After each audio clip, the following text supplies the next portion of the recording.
Salam sejahtera untuk umat Tuhan di mana saja Anda berada. Tak terasa kita sudah akan memasuki lagi Sabat yang kudus. Apapun keadaan saudara saat ini, Tuhan tetap mengasihi Anda. Mari kita ikuti renungan buka Sabat oleh Pendeta Roni Umbuh.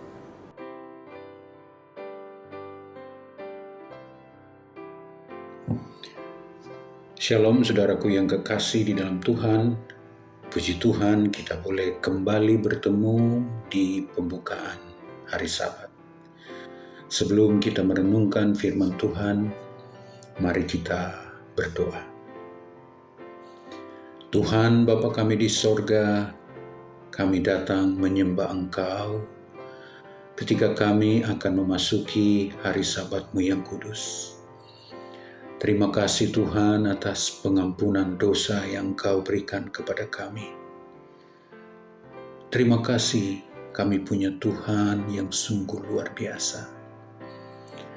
Tolong kami Tuhan agar kami dapat memahami renungan yang sederhana ini. Untuk kami ingat-ingat di dalam setiap hidup kami. Supaya kami senantiasa berjalan di dalam damai sejahtera Tuhan. Ini doa kami Tuhan, di dalam nama Yesus Juru Selamat kami. Amin. Saya rindu membaca Mazmur 32, ada beberapa ayat yang perlu kita renungkan. Saya membaca ayat pertama, dikatakan demikian. Berbahagialah orang yang diampuni pelanggarannya, yang dosanya ditutupi. Selama ini, Daud tidak berbahagia ketika dia melakukan rencana kejahatan dan dia lakukan, yaitu melakukan perzinahan dengan Batseba, dan dia membunuh suami dari Batseba, yaitu Uria. Untuk beberapa waktu lamanya dia tidak mendapatkan kebahagiaan. Dia bersusah hati, dia sungguh tertekan. Dan ketika dia datang kepada Tuhan, memberitahukan kepada Tuhan akan segala pelanggaran dan dosanya, dia membutuhkan kemurahan Tuhan. Dia membutuhkan belas kasihan Tuhan.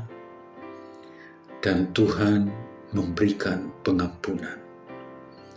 Jadi, kebahagiaan yang terpenting bagi Daud adalah ketika Tuhan menutupi setiap dosa-dosanya.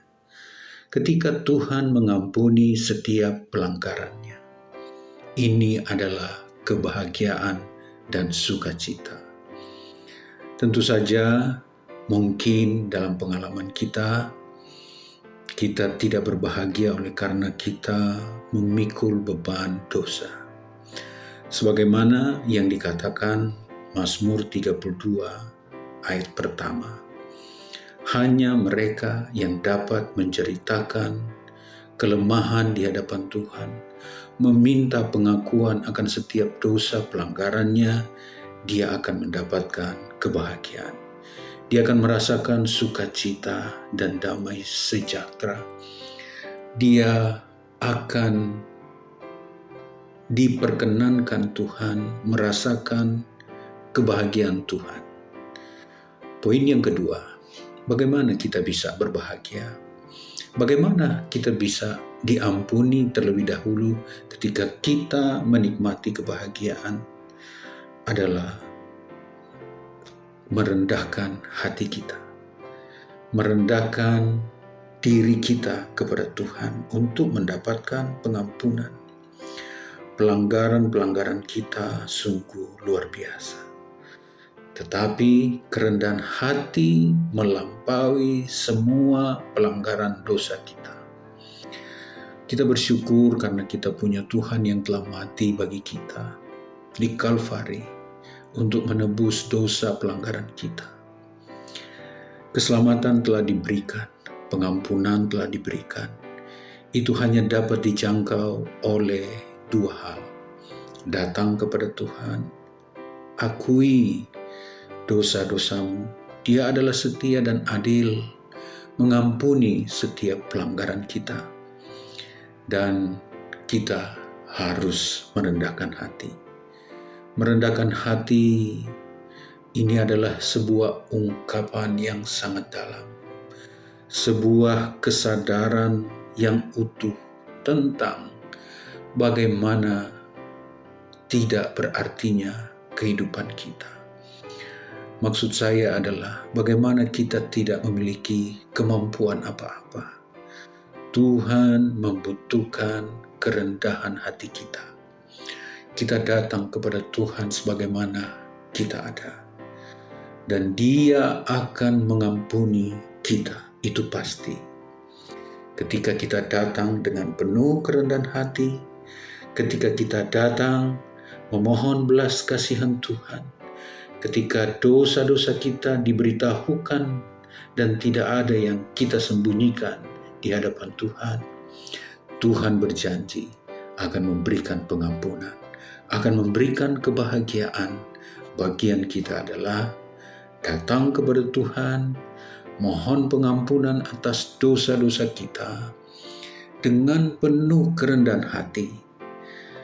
Inilah aku Tuhan, penuh dengan dosa dan pelanggaran, layakkan aku Tuhan.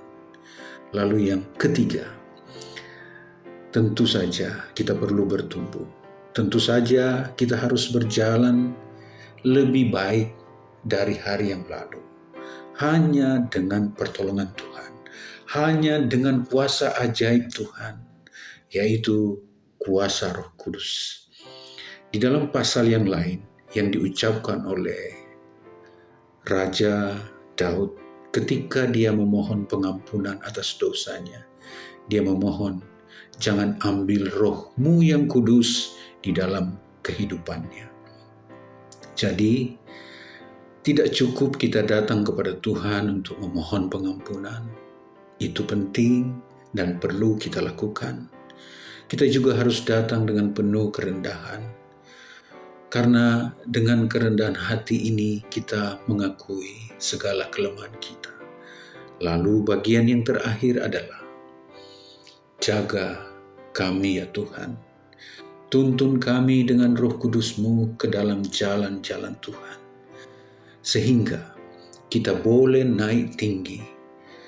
Kita boleh naik lebih tinggi dari hari ke hari. Dalam jangkauan Tuhan, dalam menjangkau Tuhan. Karena Roh-Nya bersama dengan kita. Karena Tuhan Roh Kudus berjanji untuk memberi kekuatan penghiburan kepada saudara dan saya. Kiranya renungan yang sederhana ini menolong kita dengan penuh sukacita. Tuhan telah ampuni kita. Mari kita datang dengan penuh kerendahan hati dan memohon kekuatan hikmat sorga supaya kita bisa berjalan dalam Tuhan. Tuhan Yesus memberkati kita semua. Selamat Sabat. Shalom.